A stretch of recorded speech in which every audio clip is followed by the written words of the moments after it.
Folake Shoga, and I'm here today to introduce Rita Marcalo of Dissidence, to tell you about SlowMo, which is coming to IBT Wildness.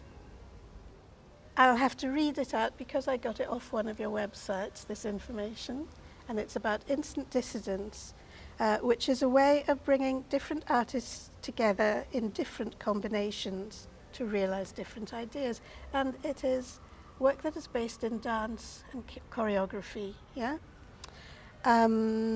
Instant dissidence invents ways of offering other people art experiences to solve creative problems and to engage in social and ecological activism.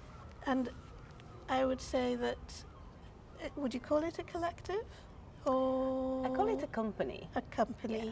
Okay. Even though Instant Distance is a company, the way I see us working together is, so I'm, yes, the instigator of projects, and then I bring in people to help realize the project, and my role becomes one role amongst all the other roles, and the authorship is co-owned, and that's one of the reasons why I don't present work as Rita Marcalo. I always present work as Instant Dissidence, because it's, for each project I bring in a different group of people, and so those people own the authorship of that particular work, all of us together.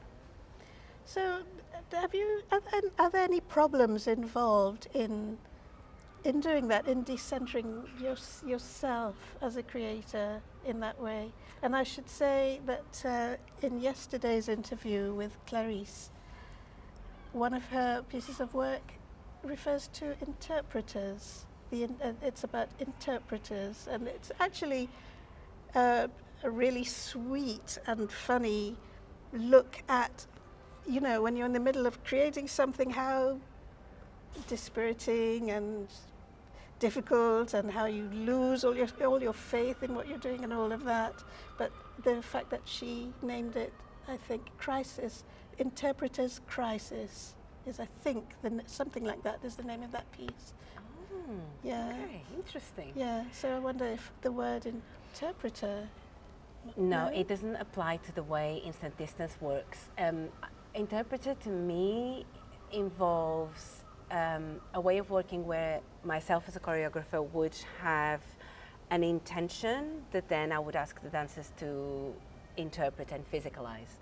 Whereas in the way that we work, the work is co-created by all of us, including the managers, and it's just coming into being from our different positions.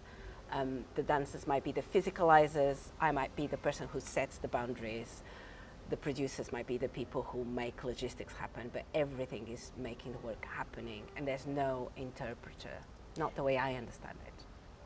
What's the process of gathering a group of people to work with?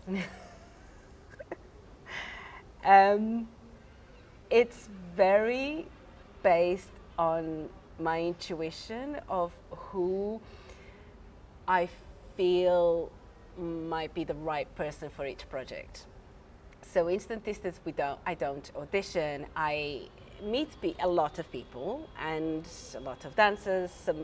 I used to teach a lot, so some of them I even taught, and so I sort of trust an intuition that I can't really name. It's not a process, an explicit process, but I trust an intuition that this person will feel right, and more often than not, that intuition is right. And so I then just invite people to integrate the project.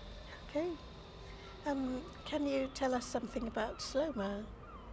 Yes, so SlowMo is a piece that connects the eco-village where I live in Ireland to 5 countries in Europe. One of those connections is a digital connection that was with Rome in Italy, and the other 4 connections are in person, in between time being one of them. This is the last connection. The first one was Limassol in Cyprus, and then Helsingør in Denmark, and then Halmstad in Sweden, and now here. It's a piece that tries, so earlier you were talking about how I talk about Instant Distance, about being a way for me to resolve creative problems. SlowMo came out of two questions that I had. One is a question around, would it be possible to tour internationally in a more sustainable way, in a way that would be kinder to the planet? And so in order to answer that question, it tours via land and sea.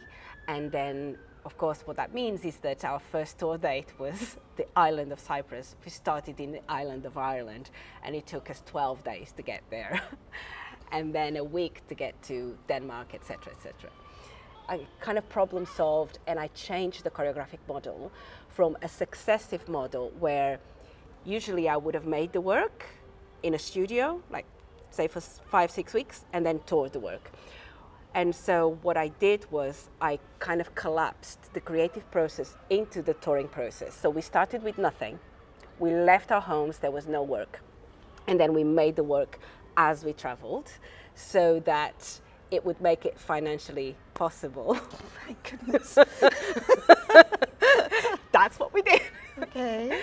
And then the other research question is this thing, because so I often think of the work of Instant Distance as it's a socially engaged work. That's what I'm interested in. I'm interested in either in connecting with the fabric of my community or communities that I work with. And so the idea of touring internationally appeals to me, but at the same time, international touring is often about us watching work from that place, okay. right? And there's this sense of clash with one's culture, which is great, and newness, and that is all good. But as a socially engaged practitioner, I'm much more interested in connection with the local than I am in presenting myself as I'm from that place and I'm going to crash myself onto your culture. Mm-hmm. And so, in order to problem solve that, with SlowMo, what we did was, even before I left my village in Ireland, I got all the partners to find people from the localities that we were going to tour to write letters to me, physical, postal letters, with stories of all the countries that I was going to traverse on my way to them. So I'll give you the example here. We knew that our route to Bristol was going to involve departing from Sweden, then we had to traverse Denmark, and then we had to go through France. So we said to In Between Time, we would like you to find us 3 people from Bristol that have stories to tell us about those 3 countries. So even before I started from Ireland, I had those 3 letters. Right. But we don't open those letters until we finish the performance in Sweden, and then we're starting to come towards here. So in Sweden, on the first day that we're starting to travel to the UK, we open the Sweden letter of a resident of Bristol who tells us a story about Sweden. We create the choreography for them. Then we travel to Denmark. We open the letter of the resident of Bristol that has a story to tell about Denmark, and in Denmark we create the dance for them. Same in Paris. And then when we got to Bristol, we created the kind of finale that brings all 3 stories together. Does that make sense? Yes. And that's why I talk about it as choreographic gifts for the residents of Bristol in this case. So the finale, you say it brings everything together. Does it include stories from the countries you've known? No. Every time it's a whole new. So, and actually that's made me talk about SlowMo as a choreographic concept instead of a choreographic work, because each time we travel somewhere else, it's a new iteration. We leave everything behind, we drop it, the previous performance is done, we start from scratch because we have new stories. Yes. It sounds very intense. It's so intense. But it's also so fulfilling. Okay. Yeah. And thank you for that. So, reading about you, I see that you've had an intention since 2018 to produce 1 climate activist work a year for 12 years, because 2018 was when the UN announced that we have 12 years left to avoid a climate catastrophe.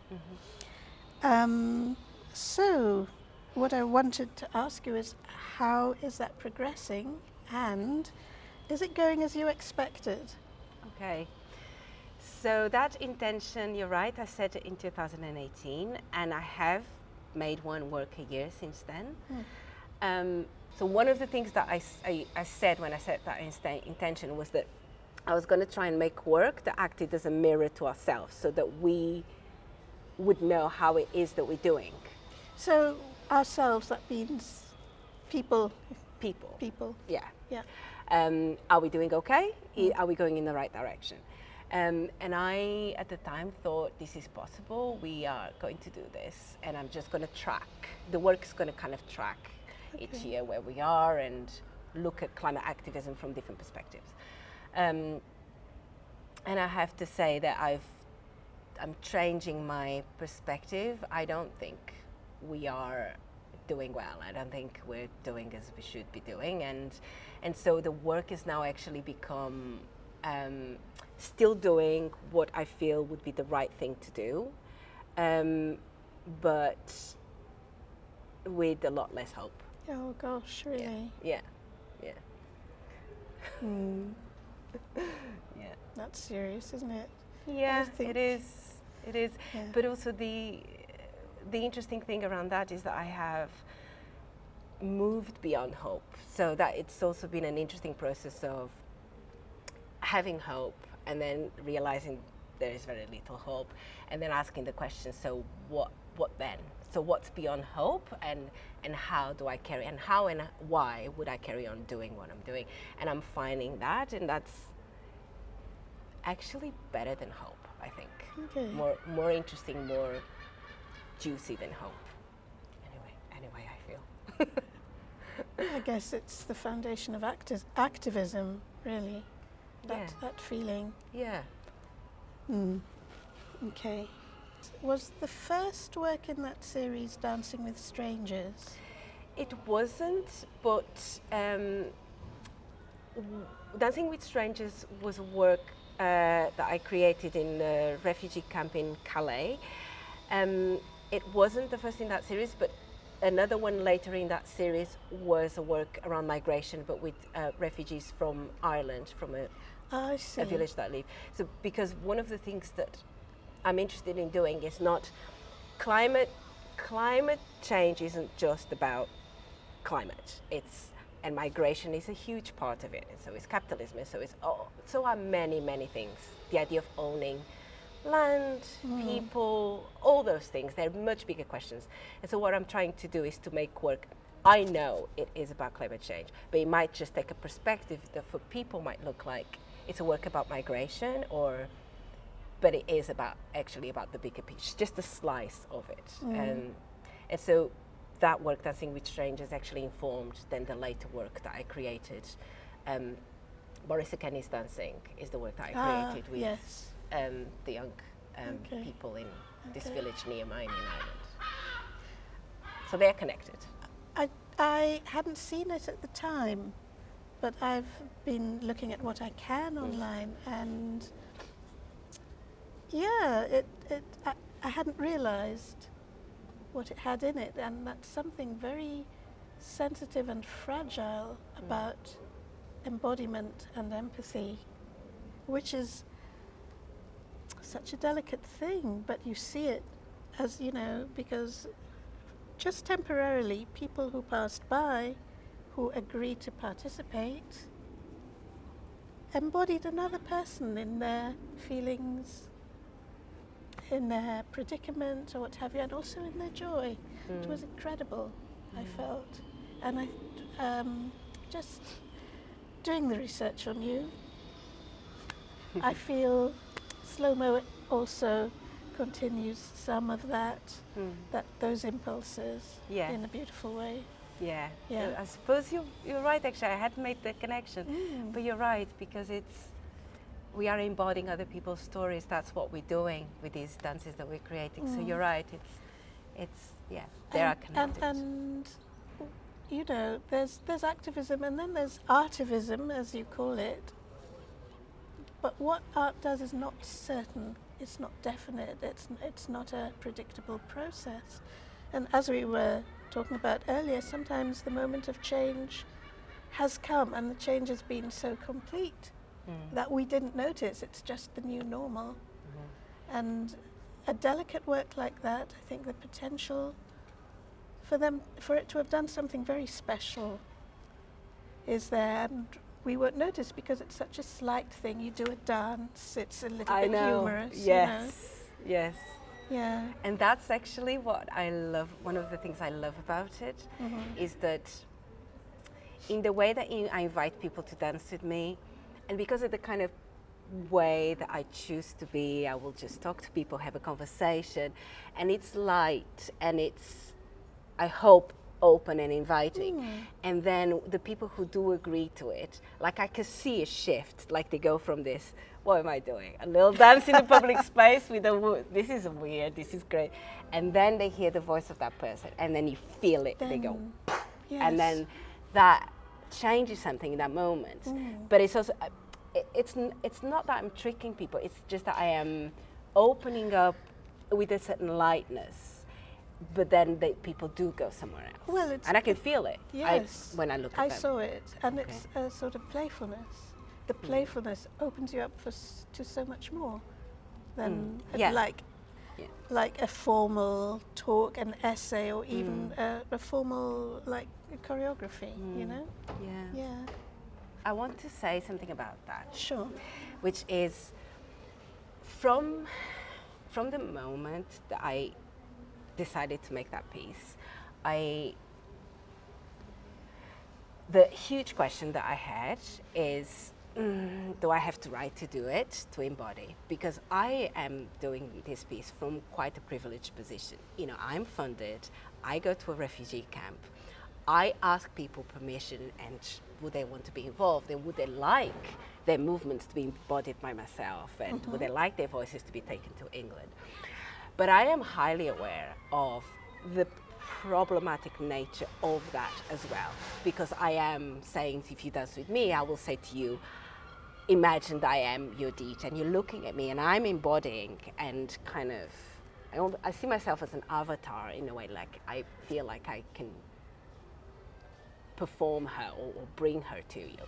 However, I am, so there is that, and I stand by that, and I stand by the empathy and the kind of emotional shift that I see in the people dancing with me. I stand by that. At the same time, I think there's problematic. Yeah. And so I hold both, and there was a point in which I said to myself, do I have the right to do this, or maybe I don't do it? And then I said to myself, actually, you do it, and then if if it becomes a problematization, you go with it. You ask questions, you have conversations with people, and you then engage in that.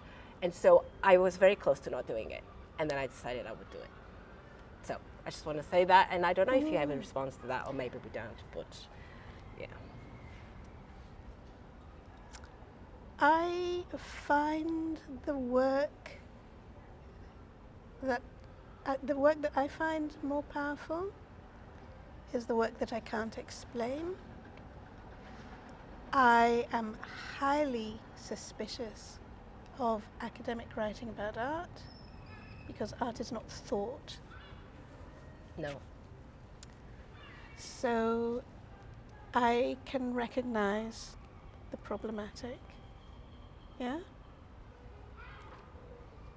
But what happened was beyond that, well beyond it. And also, again, going back to what's academic and what's not, the people who joined in city centres in Europe, for a minute, were inhabited by something not them, and let's hope that it created an empathy or a feeling or a connection. But also it was so playful. I mean, yeah. Anyhow, let us move on. Move on. So, there's a question about, we're coming out of lockdown, hopefully. Yeah. But has anything about the restraints and restrictions of lockdown, has it affected the way you use remote technologies? Has it made anything easier? Has it brought any advances? Has it done anything to, I don't know, improve communication or? Has it? So, obviously, like most of us, Zoom has become a thing, and of course, we've been able to have meetings and even do kind of choreographic preparations through Zoom, and that's so great. I have created a few pieces, performances to camera during lockdown, which were interesting experiments. I enjoyed making them. If we were in that situation again, I would do them. It hasn't.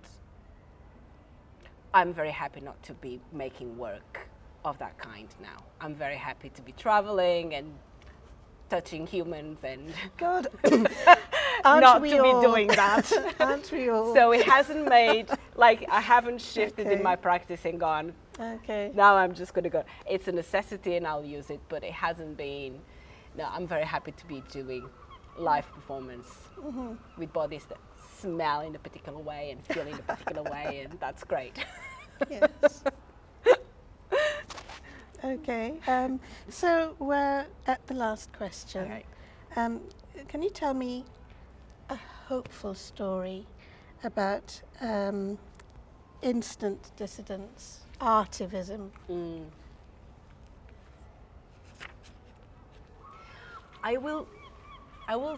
I'll tell this story, and it's not about SlowMo. It is actually about Dancing with Strangers, just because I love the fact that in some of Instant Distance's work, life and art intertwine in a way there's no longer separation. So one of the things that happened, I don't know if you remember Yodit. She was 15 at the time. She was from Eritrea. And she was one of the creators of the work. What was her skill that she was doing? Yodit, she in Dancing with Strangers. Yeah. She was dancing to Beyonce. Oh. Do you remember? Yeah. She was dancing to Beyonce. And anyway, so I finished the project, created the work, I left the camp, and I was performing the work in England. And at the time, the UK government, so there were lots of UK social workers in the camp, and they were trying to identify unaccompanied minors, because unaccompanied minors could enter the UK legally. And so, but they had to have a connection to someone in the UK, a family member or some connection. So after I left the camp, Yodit mentioned that she had met me, and the social worker said, could she be your connection? So I get a random Facebook message from Yodit one day, can I put you down as my connection? I said, of course.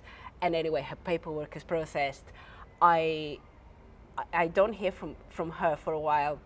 The next thing I hear, she messaged me on Facebook and said, I'm about to land. I'm on a plane to Manchester. I'm landing in Manchester. And I said, where are you being taken to? Where are you going? Well, they're taking me to Bradford because that's where you are and you're my connection. So Yodit happens to be taken. And I just remember the next day we are meeting up. I didn't have her number, she didn't have my number. We were just Facebooking, and she's like, I'm in Bradford, come to meet me. And I just remember getting off the bus from my house, like looking around, seeing her still wearing the same kind of big coat that she had in the camp, and just going, what has just happened? And that was unbelievable. And she went to college in Bradford, she finished college, and she's now studying, I think she probably might be finished now in London to be a social worker. Gosh. And that just came out of this project. And to me, that was the best thing that's come out of that project. Wow. that has happened. That's amazing. Just by chance. Yeah. So, I mean, is that artivism? Is that a story of hope? I don't know what it is, but I just feel like sometimes when art is very connected to life, there's a potential for these things to happen. Okay. Anyway, so there you go. I'll repeat that. Sometimes when art is very connected to life, there's a potential for things to happen. Yeah. Thank you. Thank you. Oh, thanks very much. Oh. That was wonderful. Thank you.